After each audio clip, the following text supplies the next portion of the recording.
siendo las 4 de la tarde, les damos las gracias a todas las personas que hoy nos acompañan en este webinar.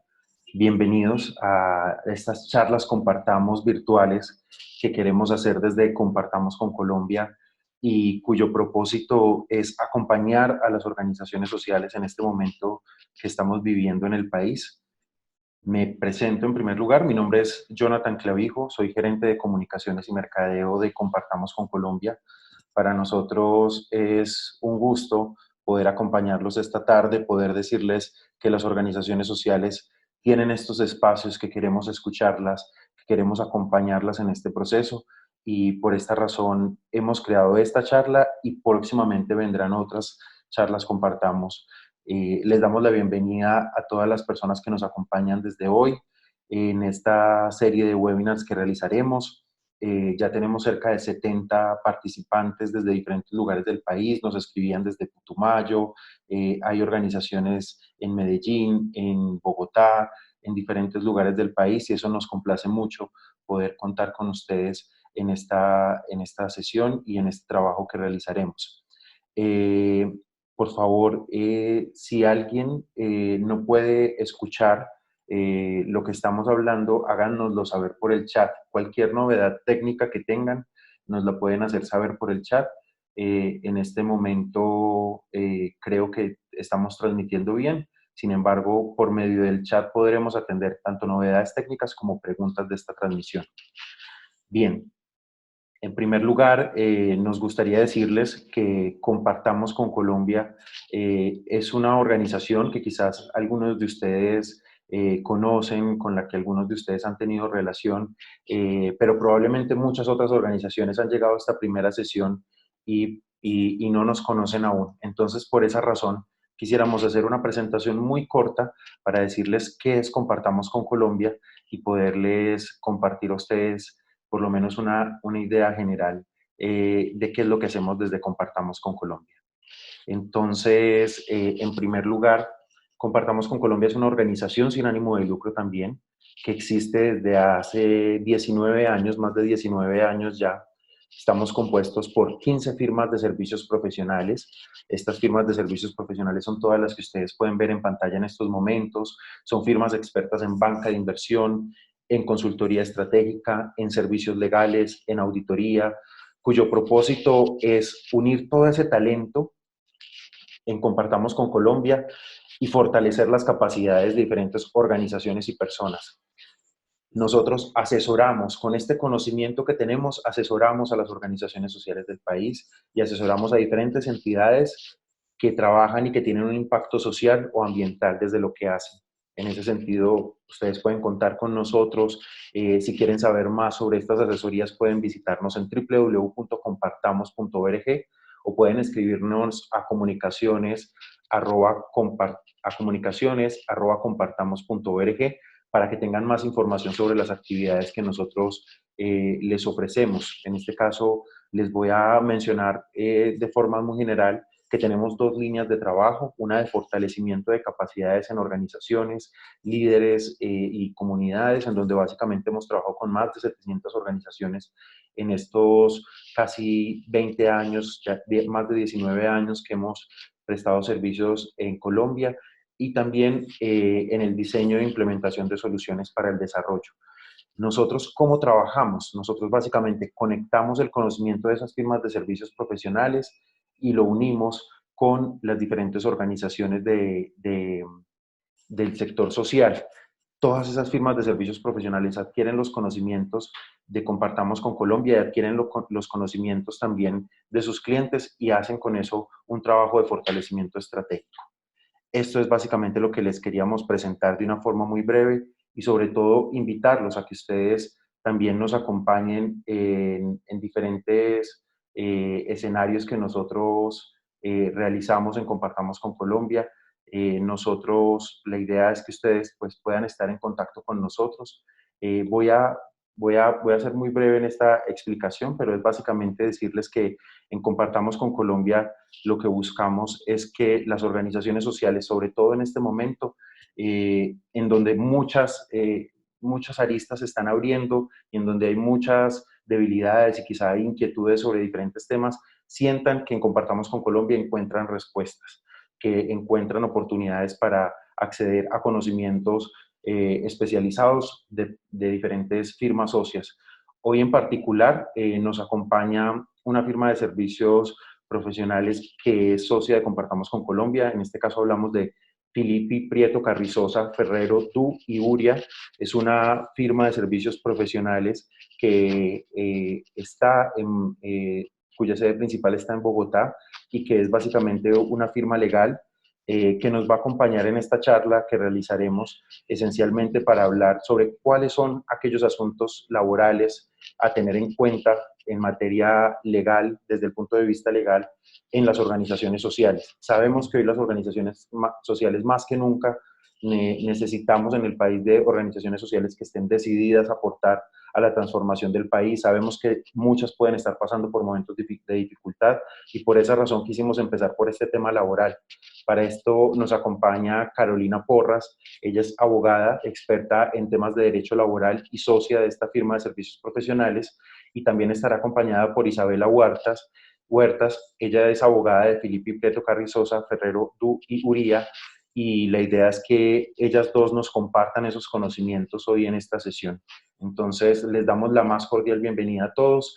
Ya tenemos 93 asistentes. Pueden ir invitando a otras personas a que se conecten a esta transmisión y por lo pronto vamos a participar de esta manera.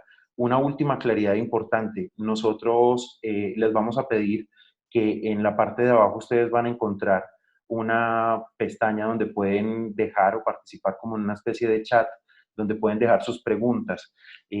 Ahí recopilaremos todas las preguntas para que de manera unificada podamos responder algunas de ellas. Sabemos que algunas pueden ser muy similares, entonces por esa razón queremos tener ahí muy unificadas esas preguntas y organizarlas acá de la mejor manera para atender las preguntas de todos.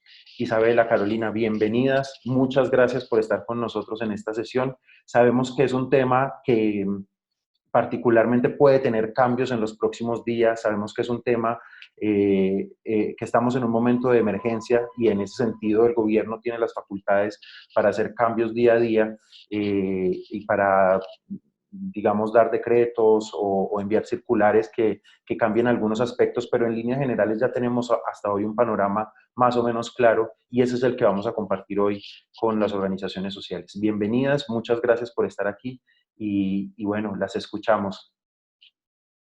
Muchas gracias, Jonathan. Y gracias a Compartamos con Colombia. Efectivamente, la idea es que en este tiempo podamos aclarar dudas desde la perspectiva laboral colombiana. Isabela me va a ayudar presentando unas diapositivas que vamos a ir explicando. La idea es que la charla nuestra o la explicación dure alrededor de unos 35 minutos y, como decía Jonathan, dejar un espacio al final para poder contestar las preguntas que se vayan generando. Digamos que a manera de introducción, efectivamente, lo que vamos a dictar o a explicar el día de hoy es el panorama que tenemos al 16 de abril de 2020. Ustedes saben que permanentemente hay novedades, ya sea por pronunciamientos o adelantamientos del presidente, el ministro del Trabajo, el ministro de Salud, etcétera, y que posteriormente se van concretando en circulares o decretos que de alguna manera u otra traen novedades a las normas sobre la materia. Si quieren, entonces empezamos. Isabela, ¿nos ayudas con la presentación?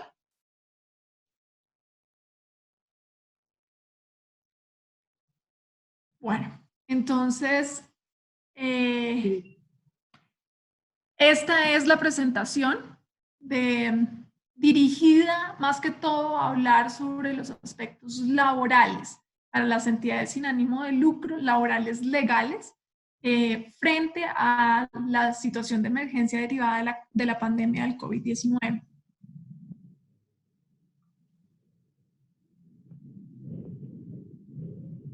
Seguir. Bueno, para iniciar esta charla, vamos a darles a conocer unas aclaraciones iniciales que consideramos pertinentes y que tienen que ver con generalidades de lo que ha causado esta situación especial del COVID-19. En primer lugar, ¿qué pasa si un trabajador vulnera la orden de aislamiento o cuarentena? Esto quiere decir, según el decreto 351, el aislamiento obligatorio preventivo se extendió hasta el 27 de abril y todas las personas que no estemos dentro de una de las causales para poder salir de nuestros hogares a realizar alguna actividad efectuada, pues debemos permanecer en nuestras casas.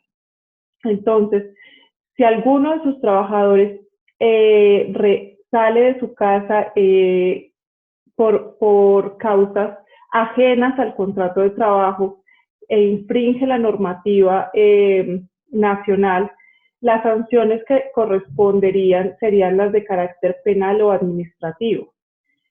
Se puede configurar hasta un delito según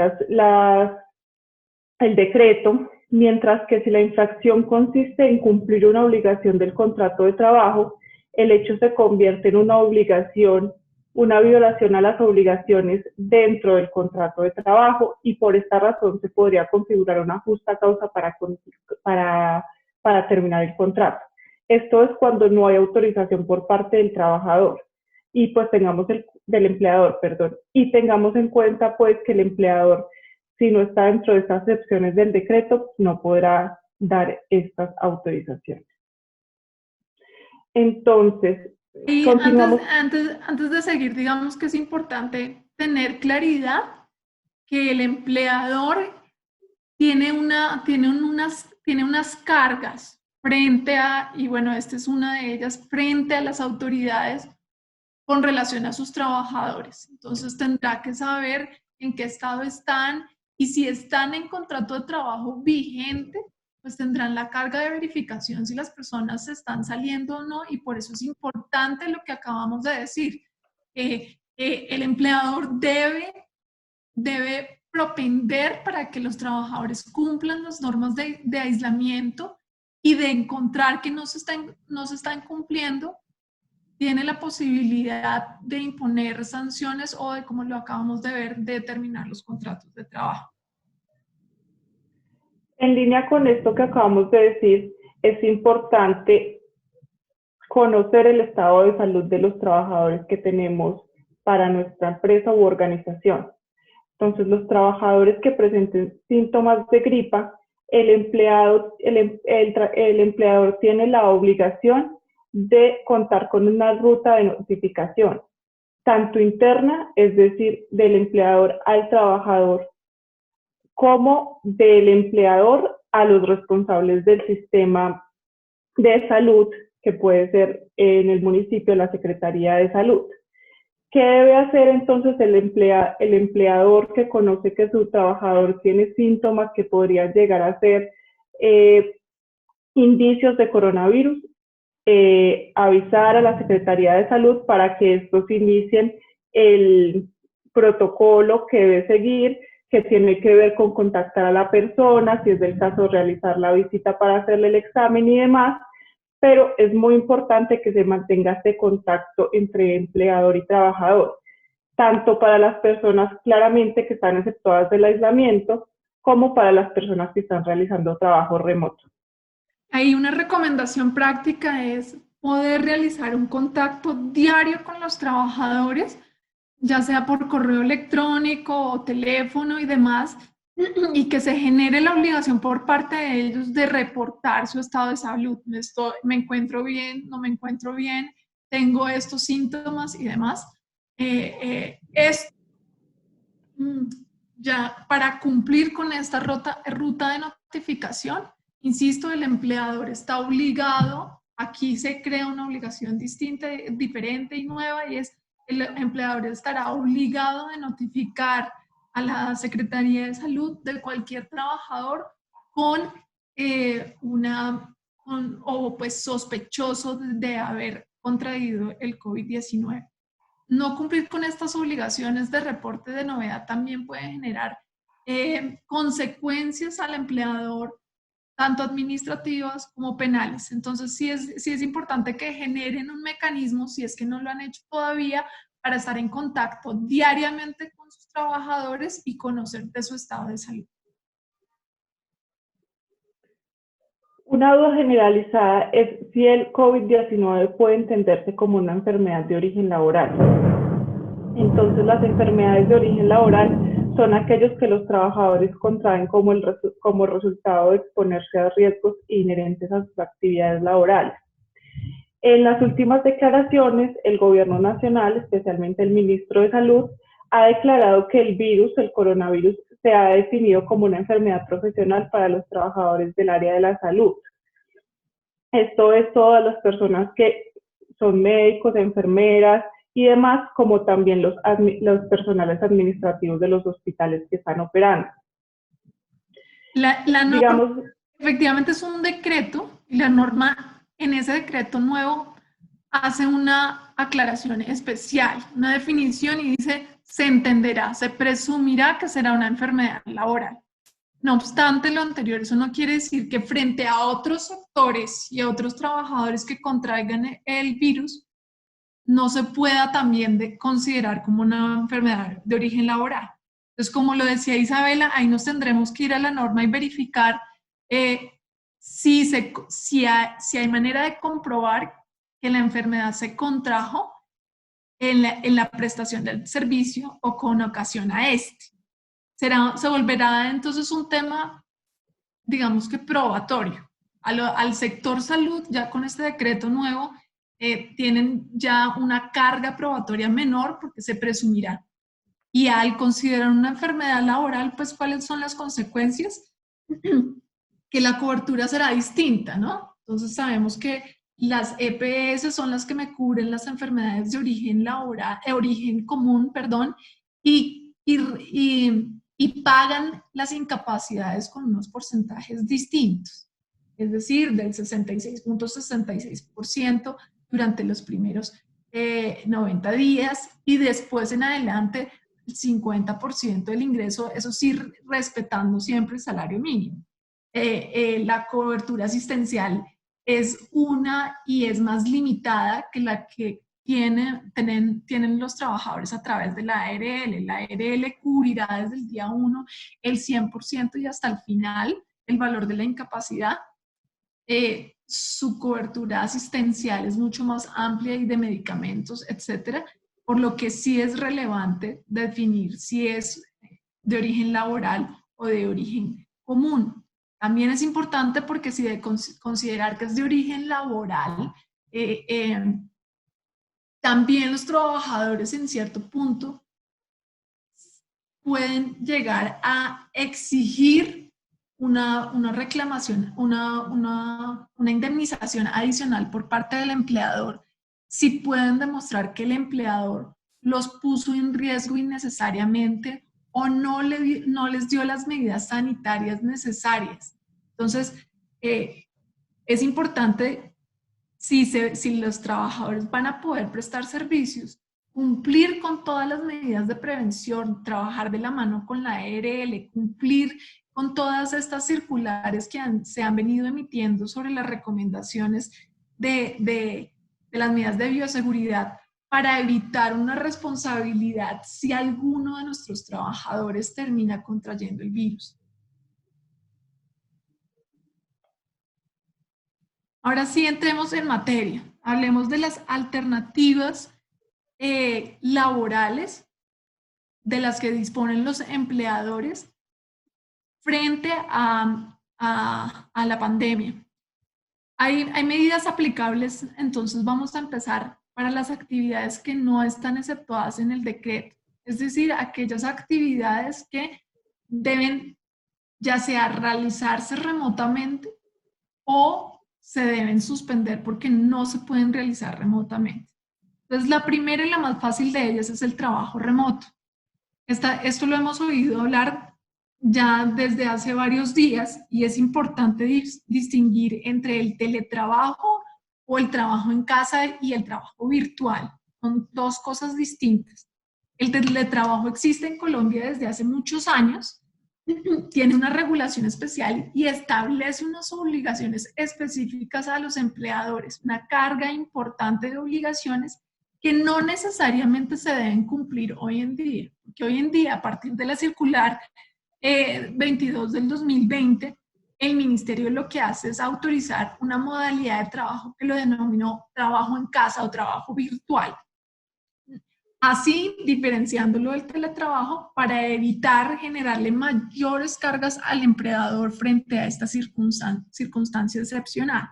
Entonces, para que tengan claridad, por ejemplo, si yo voy a utilizar teletrabajo bajo lo definido en la ley 1221, yo tengo que haber generado en el reglamento de trabajo un capítulo especial. Debo haber incluido en el contrato de trabajo un clausulado especial que contenga como mínimo lo que se refleja ahí en la diapositiva. Y adicionalmente tengo que notificar a la ARL y notificar al Ministerio del Trabajo para que ellos cumplan con unas estadísticas y unos registros propios del teletrabajo. Adicionalmente, en el teletrabajo es obligación del empleador suministrar herramientas de trabajo necesarias para que el trabajador pueda cumplir con sus funciones desde la casa. Entonces, por ejemplo, reconocer una parte de los servicios públicos de internet o de luz y demás que está utilizando el trabajador en su hogar y que no se están utilizando en las instalaciones del empleador, por así decir. En el trabajo en casa, que es el que nos permite la crisis del COVID-19, no es necesario suscribir otros CIS ni cláusulas adicionales a los contratos, no es necesario formalizar ni reportar esto ante el Ministerio del Trabajo ni ante la ARL, pero sí se debe tener claro que se deben cumplir igual la jornada laboral, no es una licencia, no son vacaciones, hay prestación del servicio, digamos que con la diferencia del lugar donde se presta, siempre y cuando pues, el trabajador cumpla con las condiciones de tecnología para hacerlo. En esa medida el empleador podrá seguir exigiendo ya sean los proyectos necesarios, las tareas necesarias, y podrá exigir estándares de cumplimiento que de no lograrse podrán generar sanciones disciplinarias, llamados de atención, etcétera, etcétera. Entonces, digamos que aquí no se preocupen, no tienen que firmar absolutamente nada distinto, como se ha venido dando, si es que lo están haciendo en casa, se puede continuar haciendo. Recordarles que pueden exigirle al trabajador cumplimiento como si estuvieran trabajando desde las instalaciones del empleador, y si es recomendable, si no lo han hecho, estar en contacto permanente con la ARL, avisar cuáles trabajadores sí están prestando servicios desde la casa y desde cuándo, y tratar de conseguir por parte de ellos una asesoría sobre las recomendaciones de prevención de riesgos ocupacionales en el trabajo en casa. ¿Qué hemos visto durante el último mes? Que las personas que ya están prestando servicios en casa no han estado juiciosos sobre el lugar donde van a prestar servicios, las medidas que deben tomar sobre la postura, etcétera. Entonces ya estamos viendo cómo se generan incapacidades de origen laboral por problemas ergonómicos, lumbar, etcétera, porque la gente está trabajando desde sus camas. Entonces es un buen tip que la ARL les genere recomendaciones sobre temas ergonómicos, más que todo para evitar que se incapaciten y se enfermen los trabajadores por no cumplir prevención de riesgos en el hogar. Entonces, esa es la primera posibilidad, la que nos da la circular 022. La siguiente es para aquellas personas que no pueden prestar servicios de manera remota, y la que más fácil aplicación tiene es la del disfrute de vacaciones. Las vacaciones la ley o el Código Sustantivo del Trabajo me decía, yo tengo que dar 15 días de anticipación para avisarle al trabajador cuándo va a disfrutar las vacaciones, porque la creencia siempre había sido que era el trabajador quien decidía cuándo se tomaban. Nunca ha sido así. El empleador es quien decide cuándo se disfrutan, y eso sí, la ley me decía, tengo que darle 15 días de anticipación para que el trabajador pueda organizar sus viajes si es que lo va a hacer, etcétera, etcétera. Con el decreto 488, el ministerio dice, no, pues tenemos que flexibilizar este requisito y ahora el empleador puede establecer la fecha de vacaciones de manera unilateral, es importante, unilateral, de un día para otro. Esas vacaciones pueden ser colectivas, ya sea porque todo el mundo en la organización se va a vacaciones, porque parte del 50% o solo los que tienen estas actividades se van a vacaciones, o las que yo escoja a dedo, casi podría tomarse esa decisión. Claro está, la escogencia de quienes van a vacaciones debería ajustarse a criterios objetivos para evitar después reclamaciones desde la perspectiva de discriminación o trato desigual. Entonces, acá, ¿de qué me sirven las vacaciones? Pues que yo bajo el pasivo pensional, pasivo vacacional de aquellas personas que no están prestando servicios. Entonces, le compenso, le voy pagando las vacaciones y no genero un doble pago. En muchas organizaciones hay personas que no pueden prestar el servicio, entonces se sigue como en una clase de stand-by en el contrato de trabajo, y entonces la persona sigue causando vacaciones y le estoy pagando salario a la vez, ¿no? Entonces, con esto de disfrute de vacaciones, hay casi que un solo pago. Acuérdense que cuando hay vacaciones no se paga el aporte a riesgos laborales, porque no hay riesgos laborales, entonces se disminuiría en ese valor la nómina. Tampoco en vacaciones se pagan, por ejemplo, los auxilios de transporte. Acuérdense de eso. No hay auxilio de transporte, entonces, pues, para aquellos que reciban hasta 2 salarios mínimos durante el periodo de vacaciones no se paga. Estas vacaciones se pueden pagar inclusive anticipadamente.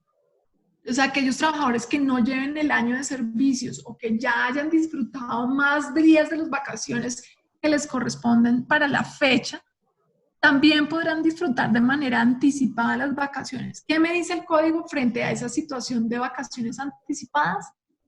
Que ante una eventual terminación del contrato de trabajo, las vacaciones que se paguen de manera anticipada no se podrán descontar unilateralmente, sin la autorización del trabajador. Entonces, si están otorgando o piensan otorgar vacaciones anticipadas, es una buena práctica de una vez pactar, ahí sí, que ante la eventual terminación de los contratos, las vacaciones anticipadas y no causadas a la terminación podrán descontarse de la liquidación. Hay quienes han dicho que esta falta de autorización, digamos que en este caso excepcional, no se requeriría la autorización precisamente porque estamos en una situación de emergencia, en fin, pero pues es preferible pactarlo para evitar después reclamaciones. Ahora, la siguiente alternativa es la disminución de condiciones laborales. Las vacaciones son unilaterales, las puede imponer el empleador. No necesito el acuerdo, sino solamente para descontarlos en caso de terminación. Cuando entramos a hablar de la disminución de condiciones laborales, ya ahí sí tenemos que hablar de acuerdos con los trabajadores. Requiero el acuerdo del trabajador para disminuir las condiciones salariales, pero sí es posible. Tanto el salario como los beneficios no salariales, como las jornadas de trabajo y en general cualquier otra condición del contrato de trabajo puede modificarse en detrimento del trabajador siempre y cuando él lo acepte. No pueden ser impuestas unilateralmente. Aquí, ¿cuáles son las preguntas típicas? Si un trabajador ya recibe el salario mínimo ¿Puedo aún así disminuirle el salario? El salario mínimo es el mínimo para quien trabaja 8 horas diarias, 48 horas a la semana. Si una persona además se le modifica la jornada y deja de ser tiempo completo para pasar a medio tiempo, podrá dejar de recibir un salario mínimo completo a recibir la mitad del salario mínimo. O, en su defecto, el salario mínimo integral podrá continuar siendo mínimo integral, aunque se pague en la mitad, siempre y cuando el trabajador trabaje media jornada, es decir, debe ser proporcional a las horas de trabajo. El salario mínimo corresponde a 8 horas diarias y 48 horas a la semana. El salario mínimo integral también a 8 horas diarias y 48 a la semana. Entonces, se podrá disminuir los beneficios no constitutivos de salario, también se podrán disminuir, la jornada se podrá disminuir. Y en cuanto a salarios y jornadas, será necesario pactarlo. Cuando estoy de manera virtual, ¿cómo puedo en la práctica realizar esos pactos? Digamos que la ley laboral colombiana no exige formalidades, digamos que sea posible evidenciar el consentimiento del trabajador. Entonces, ¿cómo lo podemos hacer bajo las circunstancias actuales? Mediante la grabación de conversaciones, por ejemplo. Entonces, si yo tengo una conferencia telefónica y podría inclusive leer el texto del documento de lo que usualmente hubiera sido una autoría al contrato de trabajo, si el trabajador lo lee, lo acepta y manifiesta expresamente que está de acuerdo, eso es completamente válido. Lo mismo podría ser un cruce de correos electrónicos o un cruce de mensajes de texto. Lo importante aquí, y el ministro del Trabajo ha sido enfático, es que cualquier acuerdo con el trabajador se haga de manera libre, voluntaria, sin vicios del consentimiento, sin que después el trabajador pueda alegar que es que me obligaron, me amenazaron, me dijeron mentiras, etc. Entonces, pues digamos que ahí hay que darle un manejo, pero sí es una posibilidad. En cuanto a los beneficios, habrá que mirar cuál es el origen de esos beneficios. Entonces, en cuanto a las convenciones colectivas, ahí tendremos el limitante de la convención colectiva, pero en general los beneficios otorgados por el empleador, habrá que mirar dónde se pactaron y cómo se pactaron. Me refiero a los beneficios extralegales. Entonces, si yo lo pacté a través de una política y digo, no, es que en la política yo misma establezco, es que los puedo modificar unilateralmente y sin justa causa, unilateralmente, sin el consentimiento del trabajador, pues lo podré hacer y lo podré notificar solamente. Si yo los beneficios los pacté en el contrato y nada digo sobre cómo los modifico o los revoco, pues se corre el riesgo de que después el trabajador alegue que esto es una desmejora de las condiciones laborales.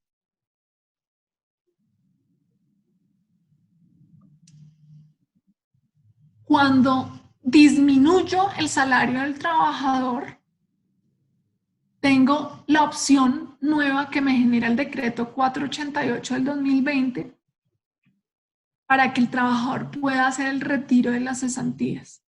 Entonces, las cesantías, que es la prestación social que se debe hacer, se debe consignar al fondo de cesantías en febrero de cada año, tiene unos límites sobre su uso. Solamente se podrá usar en términos generales cuando la persona ya queda cesante, cuando se ha terminado su contrato de trabajo, o cuando el trabajador lo va a utilizar para vivienda o para educación. Y en casos, digamos que muy excepcionales, cuando hay una sustitución patronal, se permite el pago anticipado o el pago parcial de las cesantías.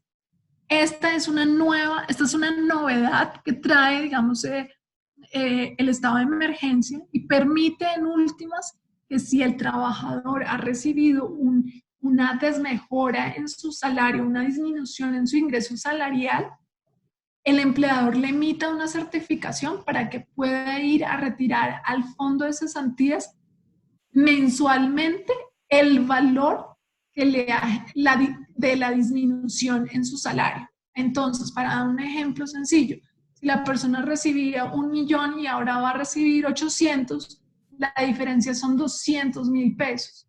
La persona podrá ir al fondo con el certificado que emita el empleador, podrá ir, me refiero, podrá contactarse, no necesariamente tendrá que ir presencialmente, porque el decreto también anunciaba que todo este proceso se podrá realizar virtualmente.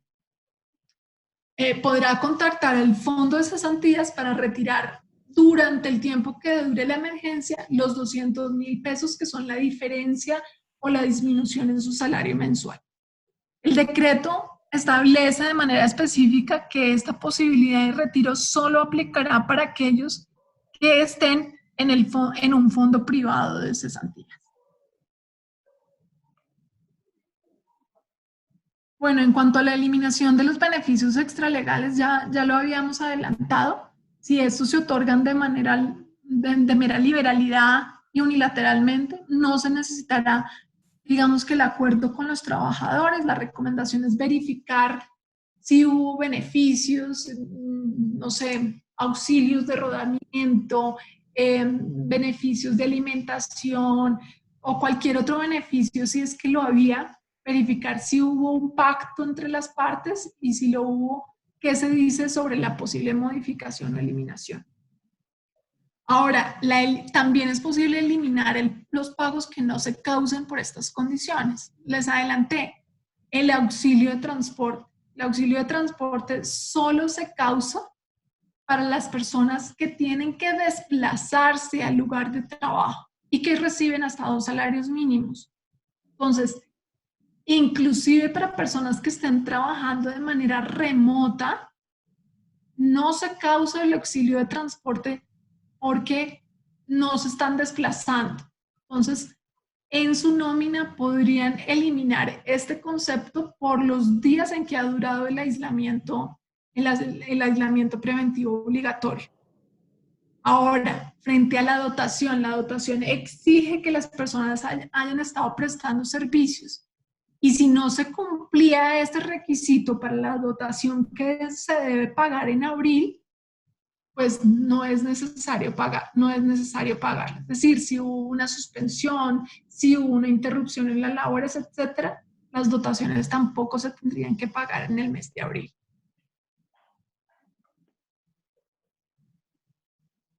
La siguiente alternativa es la suspensión de los contratos de trabajo.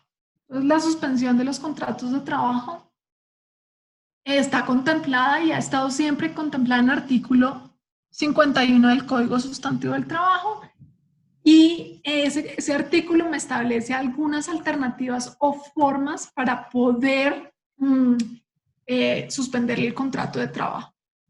La primera es por fuerza mayor o caso fortuito. Muchos han dicho esto, es una fuerza mayor porque no lo podíamos prever o es irresistible, etcétera, y entonces ha generado posiciones diversas que han generado controversia. Y sabiendo el Ministerio del Trabajo que esta iba a ser la causal que se iba a invocar por parte de los empleadores, el Ministro del Trabajo ha salido en muchas oportunidades a decir que el COVID-19 no puede entenderse por sí solo una fuerza mayor y por ende no se pueden suspender los contratos de trabajo de manera unilateral, aludiendo al COVID-19. Ese pronunciamiento del ministerio va acompañado con una circular en la que el ministerio manifestó de manera contundente que casi que la infraestructura total y los esfuerzos del talento humano del Ministerio de Trabajo se iban a dedicar a generar fiscalizaciones rigurosas para aquellos empleadores que estuvieran justificando suspensiones o terminaciones de los contratos en el COVID-19. Entonces, políticamente el mensaje ha sido no suspendan los contratos de trabajo unilateralmente. Y eso ha generado a su vez que los jueces de tutela, que son hoy en día los únicos, digamos, que están funcionando, los jueces de tutela han concedido el amparo a los trabajadores que han sido suspendidos unilateralmente. Hay varios casos hoy en día en el sector, en los hoteles, que sin duda es de los más afectados porque no puede continuar con la prestación de servicio por, pues, digamos que la disminución en la demanda, en fin. Muchos hoteles mandaron o suspendieron los contratos unilateralmente de sus trabajadores. Entonces ya tenemos acciones de tutela tanto en la costa, en Cartagena, como en Bogotá, donde el juez dice, no señor, usted no podría suspender los contratos de manera unilateral, usted está vulnerando los derechos laborales de los trabajadores.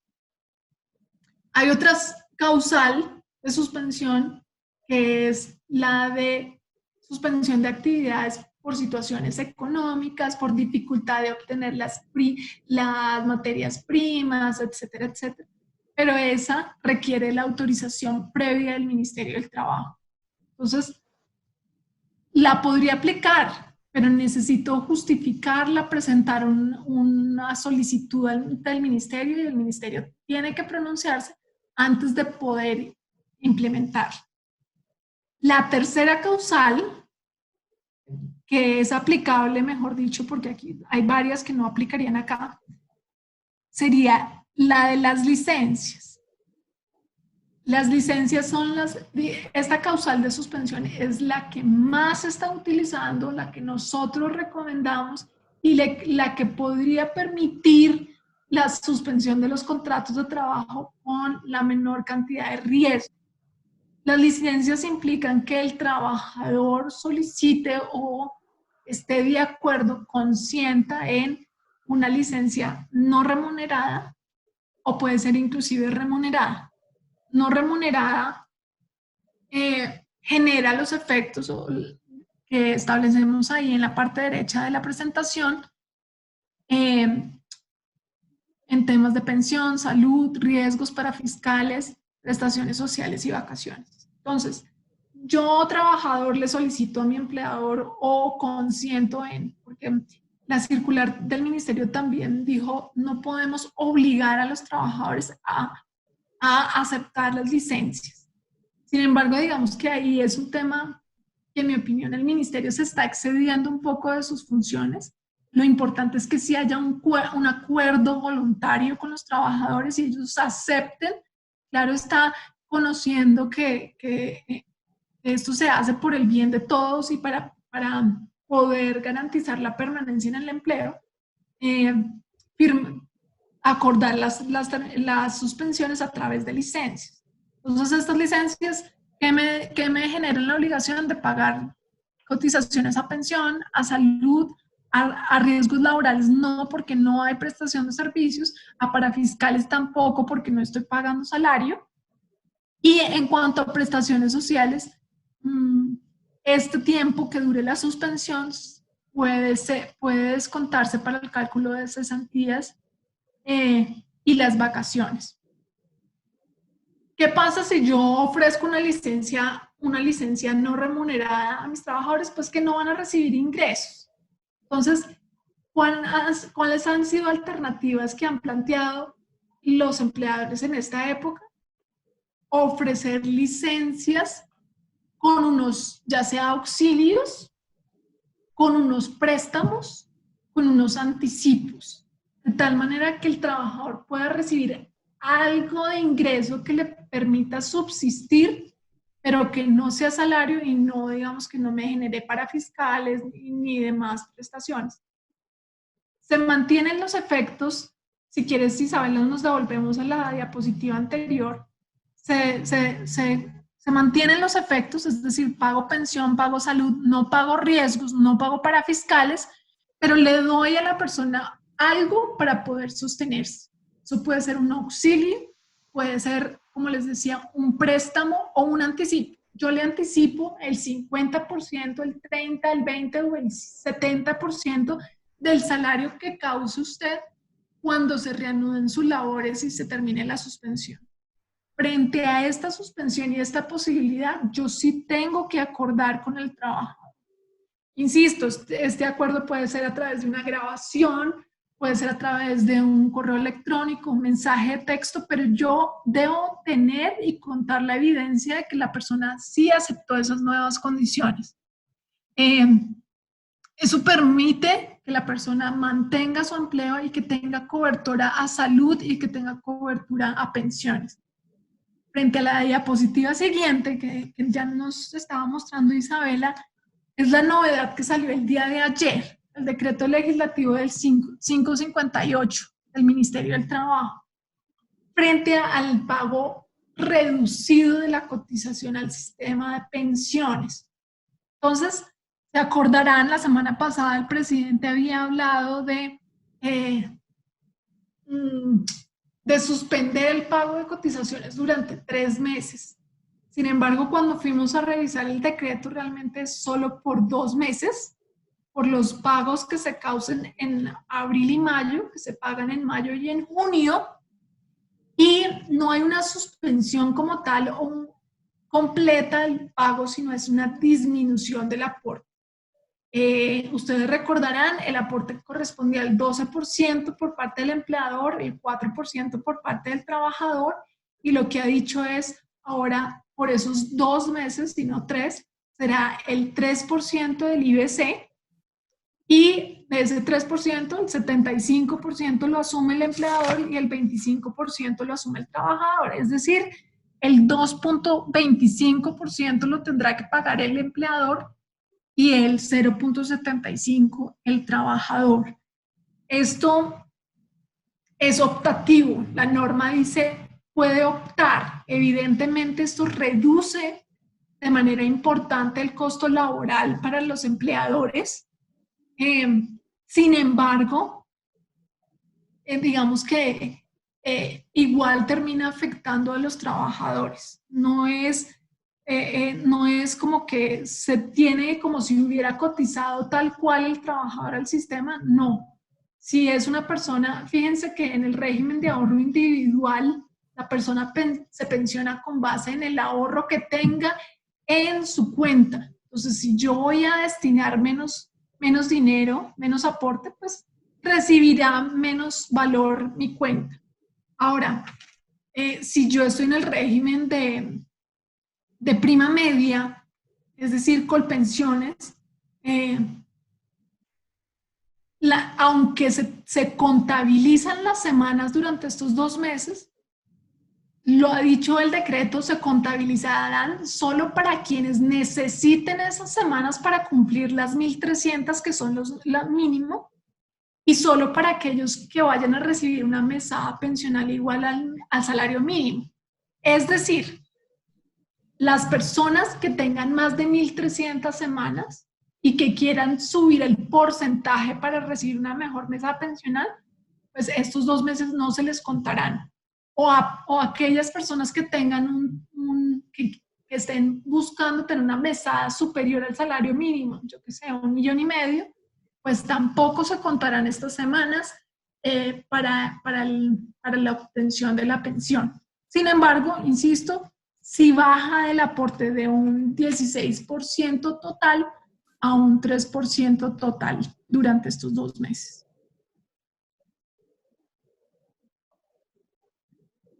Listo, entonces ahora que ya Carolina desarrolló las medidas aplicables para las actividades que no están exceptuadas en el decreto 531, vamos a desarrollar aquellas medidas aplicables para los trabajadores cuyas actividades están exceptuadas o para aquellos que vayan a retomar sus actividades cuando concluya la cuarentena preventiva obligatoria. Entonces son 3 medidas que tienen que ver con la jornada y la flexibilización de los horarios.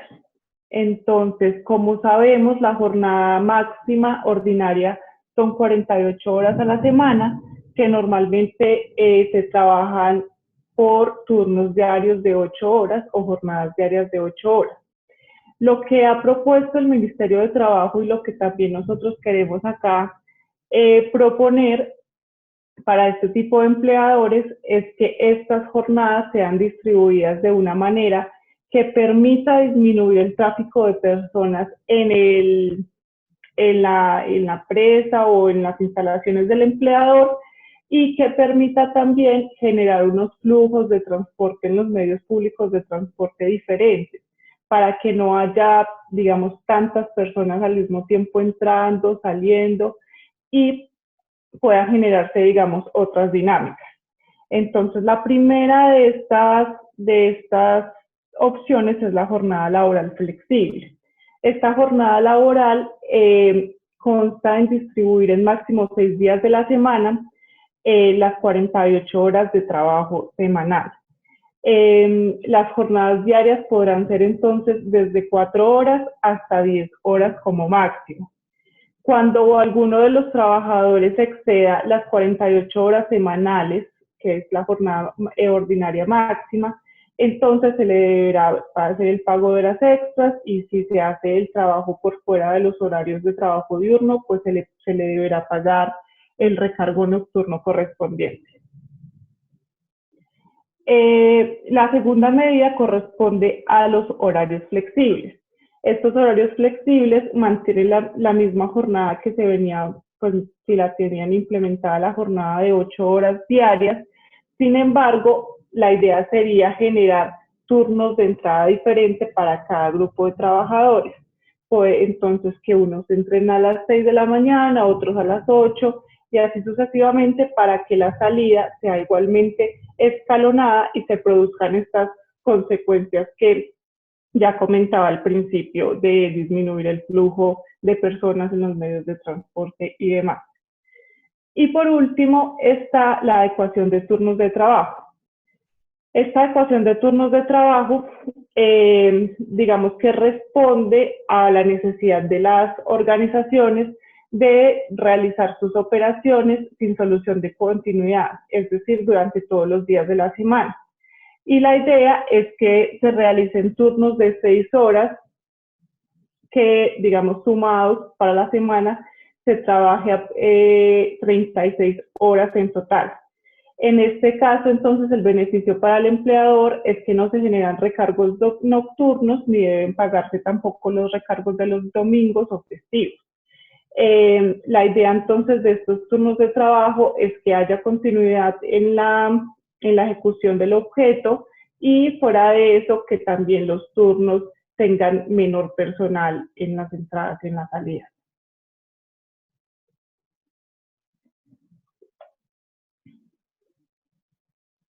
Bueno, ahora la terminación de los contratos de trabajo. La posición del gobierno ha sido, digamos que, tan insistente en tratar de preservar el empleo y buscar alternativas ya más bien desde la perspectiva de préstamos y demás, pero buscar que se mantenga el empleo y que los trabajadores tengan con qué subsistir durante el periodo de la emergencia.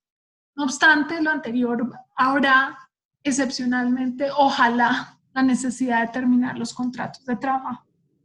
Entonces, ¿qué les quiero decir? Por ahora no existe una norma que me facilite o dificulte la terminación de los contratos o que de alguna manera modifique la regulación sobre terminación de los contratos de trabajo en periodos de emergencia.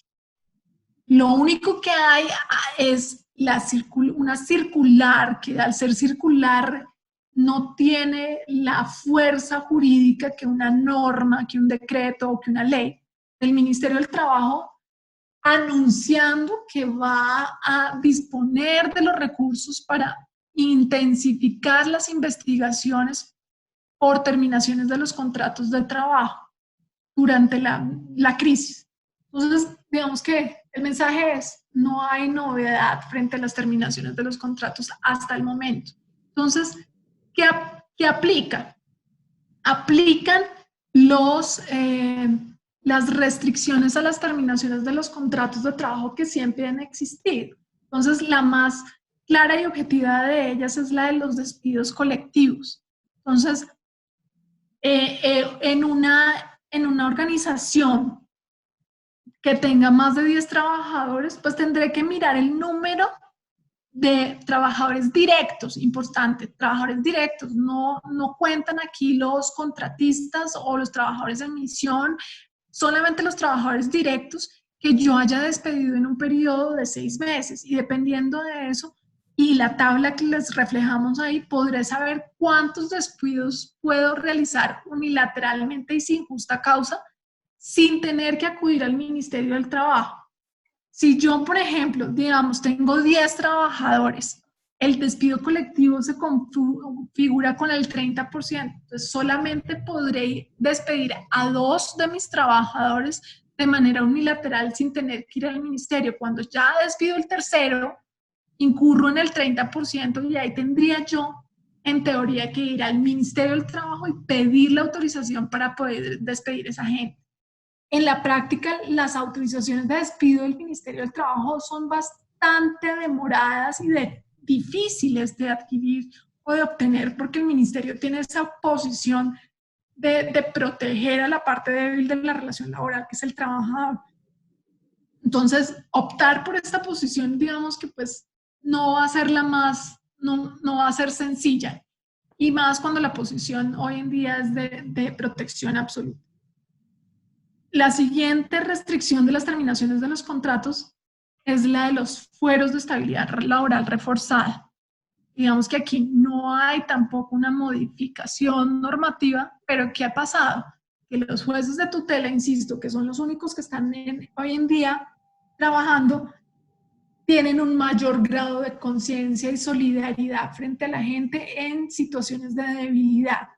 ¿Quiénes están en situaciones de debilidad? Las personas enfermas, las personas que por una condición médica se les dificulte prestar el servicio para el cual fueron contratados, y que evidentemente al ser despedidos quedarían un poco desprotegidos porque sería más difícil conseguir trabajo, y peor en estas circunstancias. Las mujeres embarazadas o en licencia de maternidad durante los 3 meses posteriores al parto.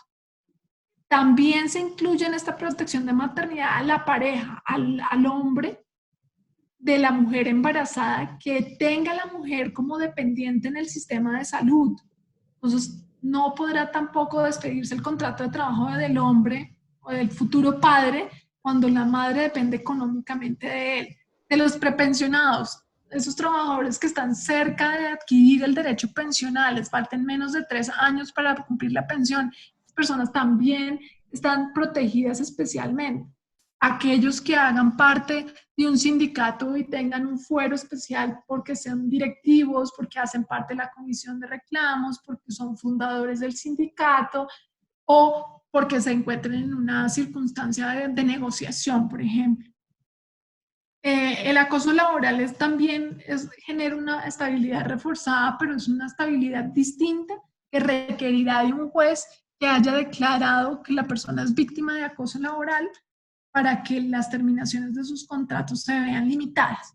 Entonces, frente a estas personas hay que tener mayor cuidado y no podrá terminarse su contrato de manera unilateral y sin justa causa. Si yo no estoy en el escenario de despidos colectivos, no estoy frente a un caso de una persona protegida por alguno de estos fueros, podría terminar el contrato de trabajo pagando la indemnización. Pero ojo, la pandemia, el COVID-19 no es por sí una causal que me exima el pago de la indemnización. En otros países puede serlo, en Colombia no lo es. Entonces, si yo despido a alguien porque no puede prestar el servicio, eso no es culpa del trabajador. Y en esa medida el legislador colombiano ha dicho, tendré que indemnizarlo. Podré terminar los contratos también de trabajo de mutuo acuerdo, se podrán terminar los contratos de trabajo por vencimiento de los términos, porque se acaba la obra o labor, eso se podrá realizar. Listo. Para continuar, entonces vamos a hablar de otros tipos de vinculación de personal a las organizaciones, principalmente 2 tipos. El primero es el que tiene que ver con contratistas independientes. Esto es personas que han sido vinculadas por medio de contratos de prestación de servicios. Entonces, en esta emergencia, igual en cualquier momento, el contratante podrá terminar unilateralmente este tipo de contratos. El contratante entonces tiene el deber de verificar las causas que se encuentran contenidos en el escrito del contrato y que habilitan la terminación de este acuerdo. Entonces, ¿qué es lo importante aquí? Perdóname, te interrumpo, Isabel. El contratista, la persona que presta servicios pero no está en nómina, no tiene un contrato de trabajo, pues la terminación o la suspensión o inclusive la disminución de la remuneración es mucho más flexible y no tengo el código sustantivo del trabajo que me está limitando a estas opciones, sino tendré que acudir casi que exclusivamente a lo que se haya pactado en el contrato. Entonces yo me tendré que regir por lo que diga el contrato para la terminación, remuneración y demás, y así amoldarme a las nuevas circunstancias. De acuerdo con esto, entonces, el contratante lo que debe realizar es pagar las acreencias adeudadas. Como decía Carolina, no las acreencias que exige un contrato laboral, como las cesantías, la prima y demás, sino las acreencias propias de ese contrato, que pues en general son los honorarios en que haya incurrido el contratista o los gastos que por el contrato deba pagar entonces el contratante al contratista. Es importante acá resaltar el principio de la realidad frente a las formas, y es decir, que si existe algún tipo de subordinación en la relación de prestación de servicios, el contratante tiene el riesgo de que el contratista alegue que existe una relación laboral. Sin embargo, de alegar a que sea declarada, digamos, debe haber un proceso judicial y que el juez corrobore las pruebas que dan lugar a la declaración entonces del contrato de trabajo.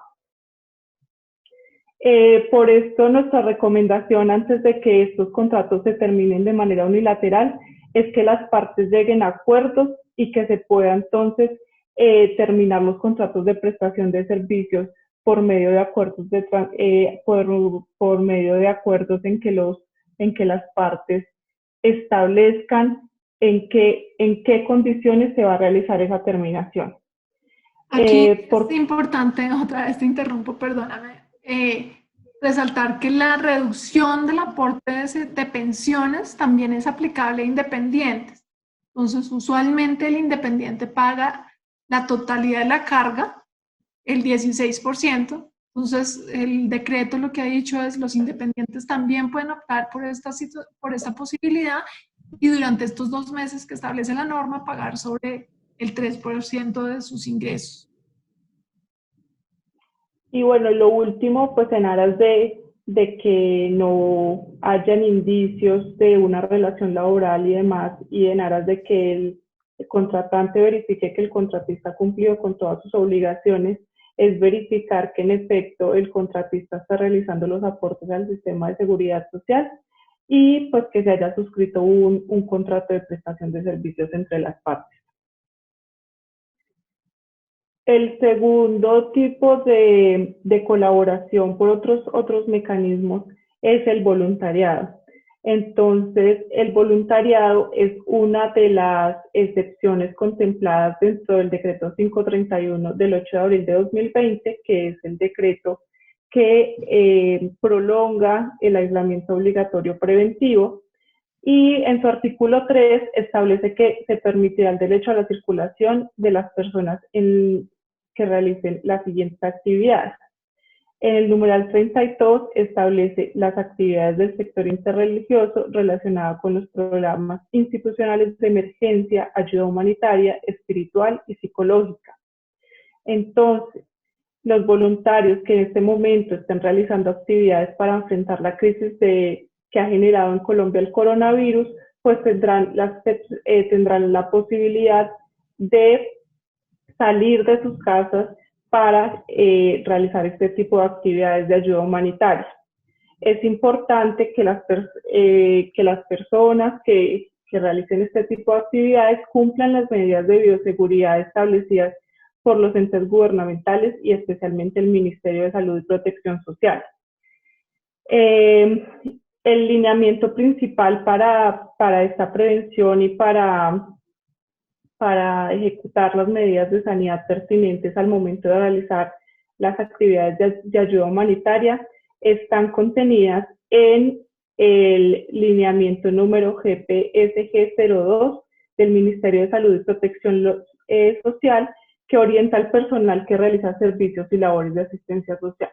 Esto es, aquí pueden encontrar cuáles son los protocolos que debe tener implementado cada grupo de voluntarios, cómo se deben realizar las entregas para que de esta manera haya un cumplimiento estricto de lo que hasta ahora se ha regulado frente al tema. Listo, y para finalizar, entonces, la política de protección de datos ante el COVID-19.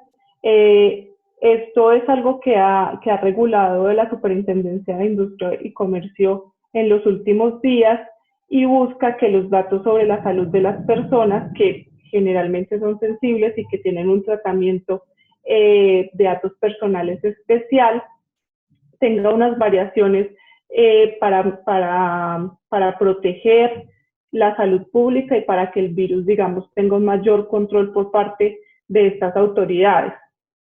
Entonces, estos establecen unos principios como el principio de finalidad, de veracidad, acceso y seguridad, que igual pueden encontrar en la diapositiva y que les permitirá a ustedes como empleadores cumplir la ley y tener, digamos, unos protocolos de seguridad frente a los datos de su personal.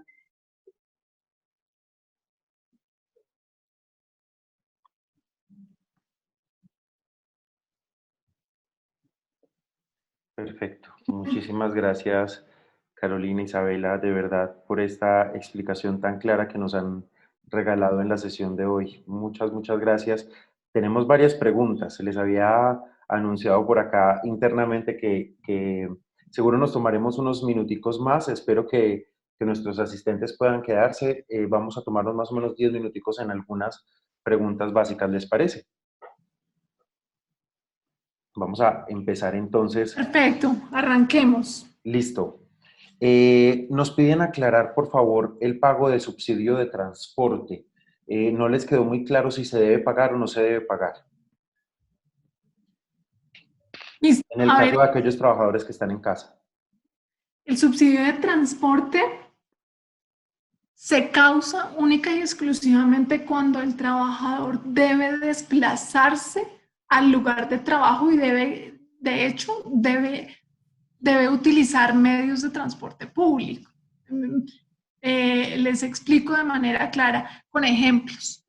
Las personas que viven en el lugar de trabajo, los mayordomos o las empleadas de servicio interna, por ejemplo, son los ejemplos básicos de trabajadores que no causan ese auxilio. Tampoco causan ese auxilio aquellos que viven en poblaciones donde no hay transporte público o el lugar de trabajo queda a una distancia inferior, que no requieren de transportarse por medios de transporte masivo. Entonces, ni las personas que están en vacaciones, ni las personas que están suspendidas en su contrato de trabajo, ni las personas que están trabajando pero desde su casa causan el auxilio de transporte. Perfecto. Vamos a ir con otra pregunta. Nos preguntan, para los empleados que realizan labores de acompañamiento, por ejemplo, labores de aseo, ¿se podría generar una novedad de nómina tipo pago de salario por licencia remunerada? Una novedad de nómina que sea... ¿Me repites? Sí, pago de salario por licencia remunerada.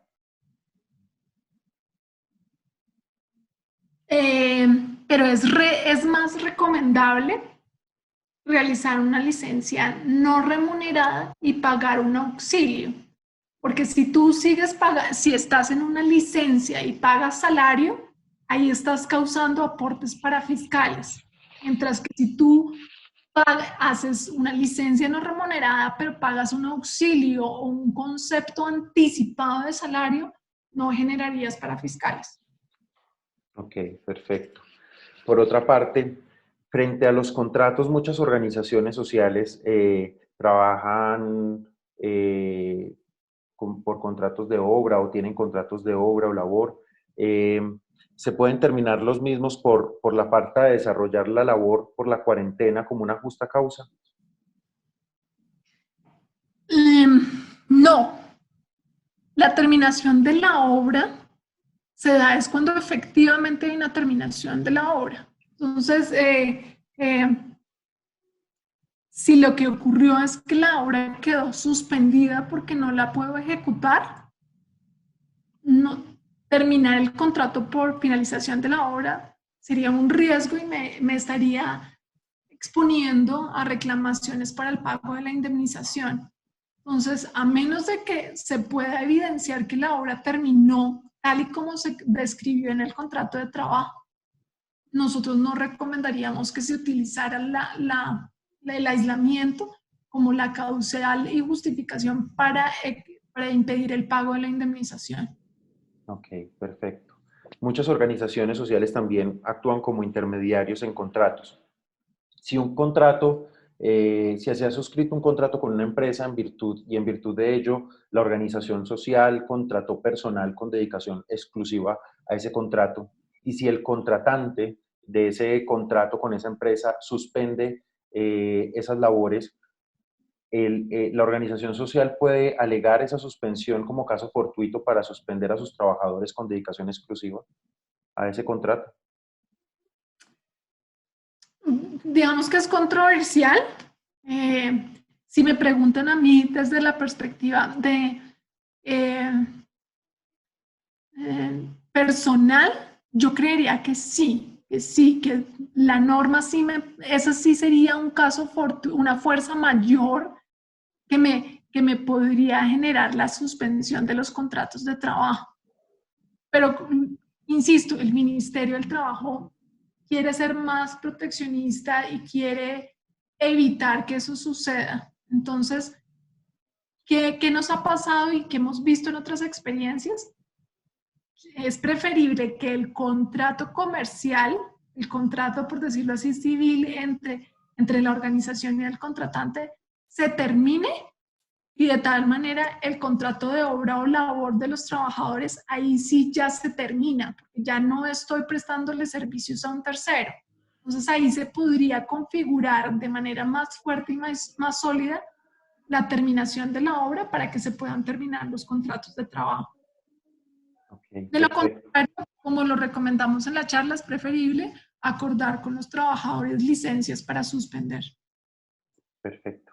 También nos preguntan por algunos casos en los que los trabajadores en ejercicio de sus funciones tienen un nivel de riesgo alto en la ARL, y nos preguntan si eso se puede cambiar con la ARL considerando que están trabajando desde casa y reducen sus riesgos a un nivel 1, por ejemplo. Claro que sí, claro que sí. Eso es una buena alternativa. Si las personas cambian la forma en que trabajan y empiezan a trabajar remotamente, la ARL debe ser notificada y sin duda el nivel de riesgo debe ser ajustado para disminuir la contribución hacia ese subsistema. Perfecto. Ya vamos a ir cerrando, sin embargo tenemos algunas otras preguntas que nos han llegado. En los casos de trabajadores en misión contratados a través de una empresa temporal, ¿se pueden suspender estos contratos? Aplica exactamente la misma legislación que los contratos directos o trabajadores directos, con la salvedad de que el empleador es la empresa de servicios temporales y no el beneficiario o usuario de los labores. Entonces, ahora, frente a quién debe incurrir en los gastos que se generen, tendrá que revisarse el contrato de suministro de personal con la empresa de servicios temporales, pero aplica exactamente igual. Ok. Estas son una serie de preguntas cortas, algunas desde el lado del empleador y algunas desde el lado del trabajador. Son muy cortas. y es, desde una licencia no remunerada, solo se aporta a salud, pensión y en prestaciones solo se sumaría prima de servicios. ¿Cómo funciona una licencia no remunerada en ese sentido? Tal cual lo dices, Ok, eh, pero también la indemnización, el tiempo de suspensión también cuenta en el eventual caso de que sea necesario pagar la indemnización por terminación unilateral, también cuenta. Se perfecto. descuentan solamente para riesgos laborales, para fiscales, vacaciones y cesantías. Ok. Nos preguntan también que aclaremos un poco más lo de los turnos a la semana. ¿Cómo funcionarían? Si se pueden hacer 4 turnos que completen 12 horas diarias, perdón, 12 horas a la semana, o cómo se puede distribuir estos turnos laborales. ¿Eso se acuerda con el empleador o esto lo define unilateralmente la empresa o la organización? Si hay una disminución de horas trabajadas que resultan en una disminución del ingreso, será necesario acordarlo. Ahora, en cuanto a una modificación de las jornadas solo para efectos de disminuir el flujo de aglomeraciones en el transporte público o del lugar de trabajo, no será necesario pactarlo con el trabajador, podrá imponerse unilateralmente. Perfecto. Y desde la perspectiva del trabajador, cuando se acepta desde el trabajador disminuir las condiciones laborales, en este caso, por ejemplo, de salarios, ¿esto aplica solamente mediante la cuarentena o el yo aceptarlas, eso implica que de ahí en adelante, después del aislamiento, pueden continuar esas decisiones o esas prerrogativas o más bien esa condición laboral que yo acepté nueva ante la emergencia? Regirá lo que hayan pactado las partes. Entonces, sí es recomendable, tanto para el empleador como para el trabajador, que ese acuerdo establezca de manera expresa que solo regirá mientras dure el estado de emergencia. No hacerlo implica, pues, primero, pues, que el trabajador no verá ningún incentivo en firmarlo, no le generará confianza y pues desconfiará de esa modificación.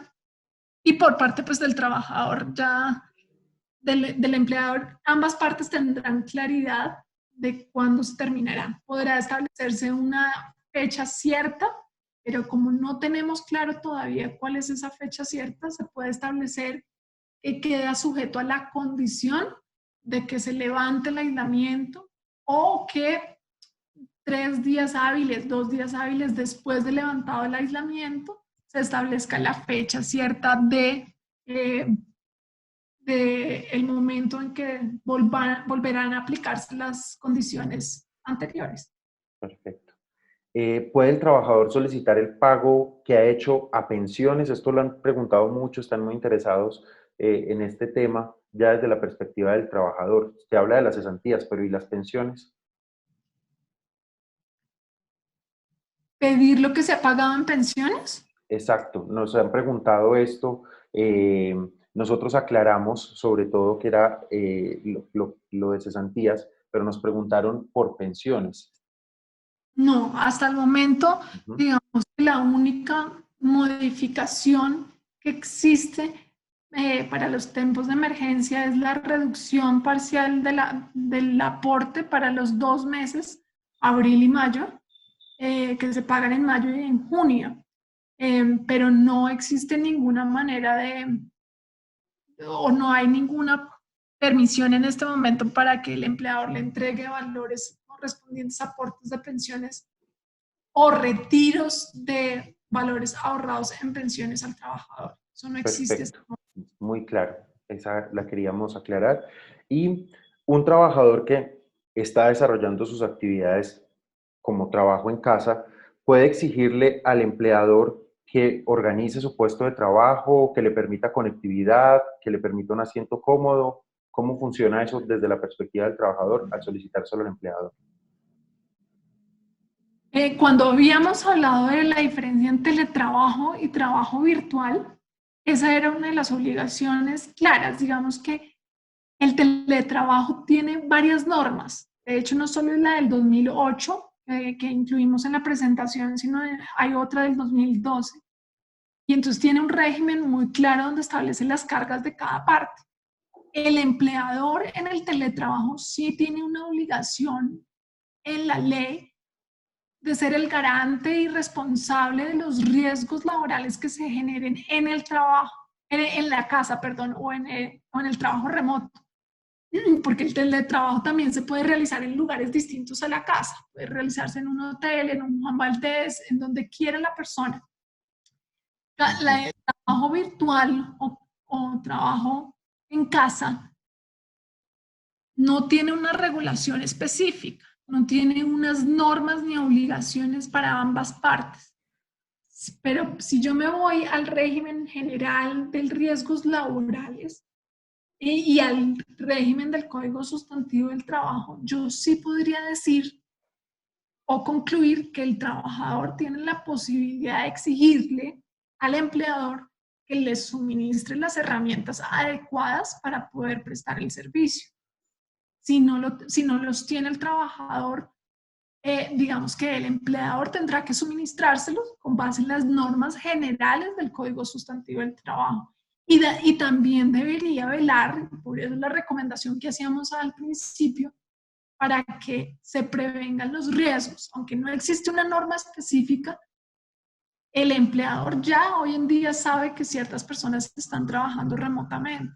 Entonces sí debería estar interesado por lo menos en saber en qué condiciones están prestando servicios sus trabajadores y evitar así, digamos que después se generen reclamaciones. Es muy claro que después de que se levante la cuarentena y se abran los juzgados laborales, los índices de reclamaciones y demandas se van a incrementar sustancialmente. En este momento, digamos que estamos en un stand-by litigioso, pero en un futuro, cuando esto se reanude y la gente pueda volver a salir, sin duda yo creo que se van a generar reclamaciones. Es momento de prevenir y sí sería una buena recomendación que los empleadores estén más activos tratando de garantizar que las condiciones de trabajo sean las mejores en la medida de lo posible. Perfecto.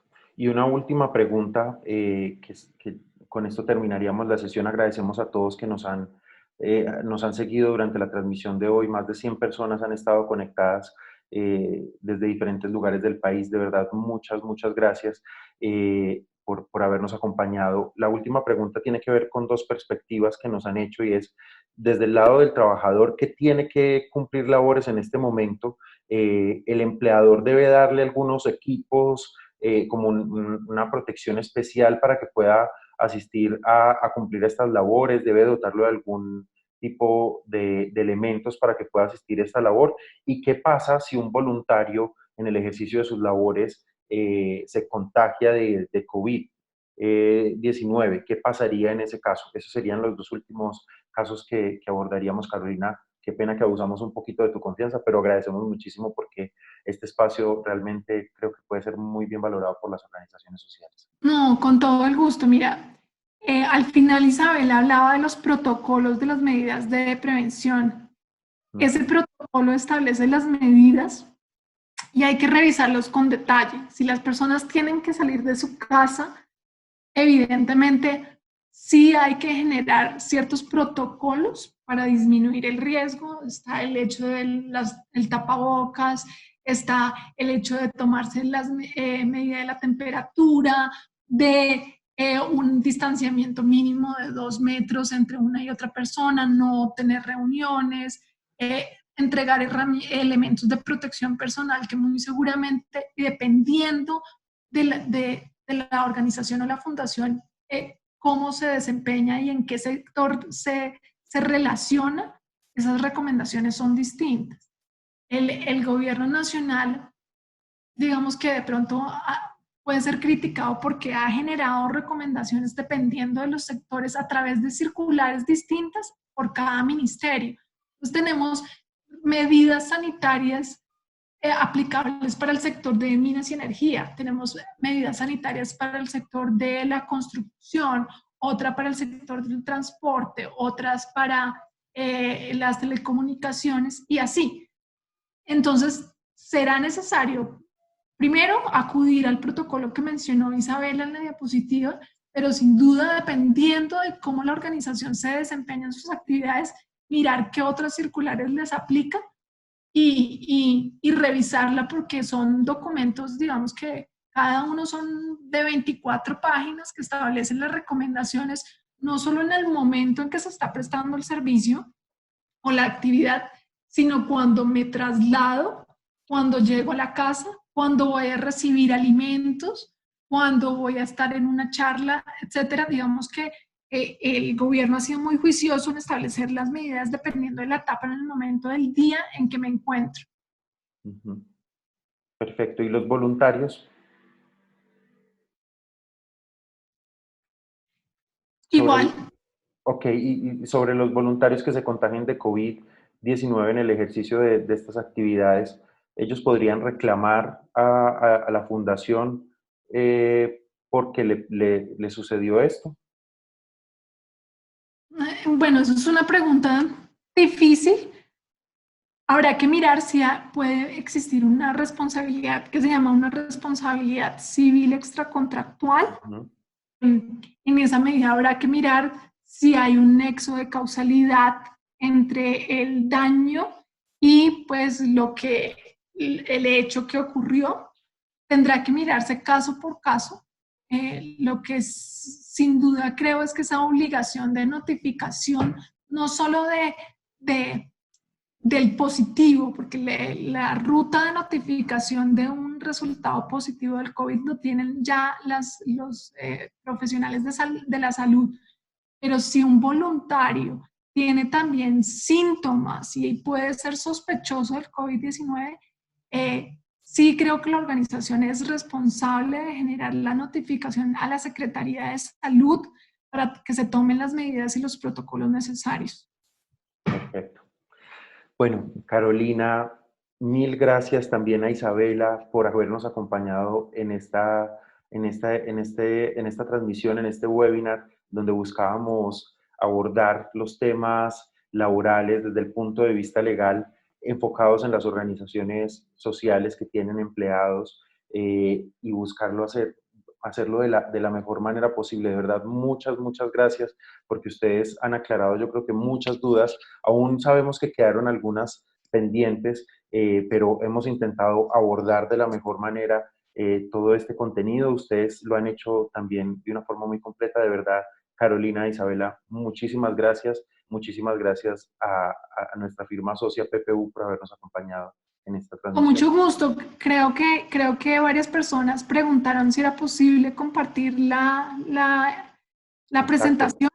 Y exacto. claro, con mucho gusto, nosotros es de ustedes para que la tengan y la puedan revisar cuando lo necesiten. Ojalá haya sido de apoyo y puedan sortear de mejor manera esta situación tan difícil que estamos viviendo. Sí, perfecto. Eso es una muy buena noticia. Nosotros además grabamos toda esta sesión, por lo cual también lo montaremos en redes sociales. Ahí tendrán toda la sesión grabada en nuestro YouTube. Compartamos con Colombia, buscan en YouTube y ahí pueden encontrar el contenido.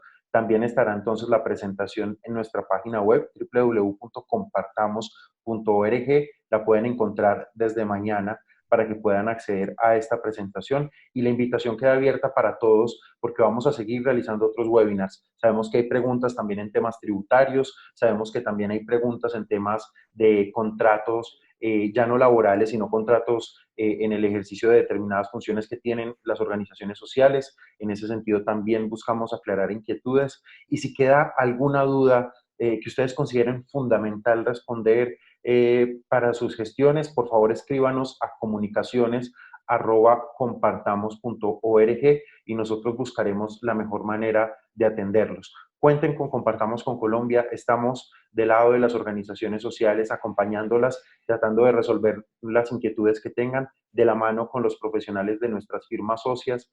Y por favor síganos en nuestras redes sociales, Compartamos Col o Compartamos con Colombia, nos pueden buscar en las diferentes redes sociales y en la página web www.compartamosorg.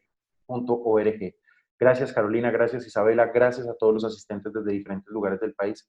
Ha sido muy emocionante compartir con ustedes en este espacio. Que tengan un feliz fin de semana. Muchas gracias, hasta Bueno, luego. muchísimas gracias a todos, adiós.